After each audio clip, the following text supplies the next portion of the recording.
Once upon a time, there was a wealthy man who had a young son. The man had everything he could ever want and lived in a grand mansion in the city. Despite their wealth, the rich man was worried that his son did not understand the value of life and the true meaning of wealth. He decided to take his son on a trip to the countryside to show him how poor people lived. They traveled to a distant village and stayed with a very humble family for a few days. The family lived in a small, simple house with no modern conveniences. They had only what they needed, but they were happy and content. The father and son spent their days working alongside the family, helping with chores, tending to animals, and learning about their way of life. The son saw how the family lived off the land, shared everything they had, and supported each other with love and care.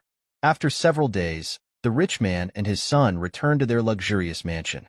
The father was curious to know what his son had learned from the trip. "So, my son," the rich man asked, "what did you learn about our travel to the countryside?" The son looked at his father and replied thoughtfully, "I learned that we have one dog, and they have four.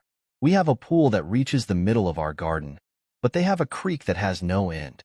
We have imported lanterns in our garden, but they have the stars at night. Our patio reaches the front yard, but they have the whole horizon."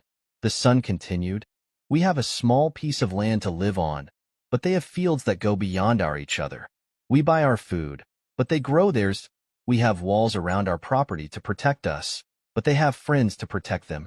The boy's father was speechless, and his son continued, "Dad, thank you for showing me how poor we really are."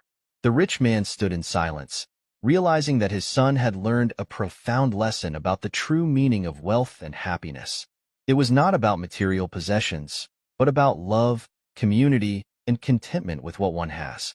Moral of the story: true wealth is not measured by what you have, but by what you can live without and the relationships you cherish.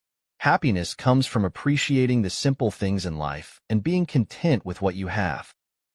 So if you find this video inspires you, please drop a like, share, and follow.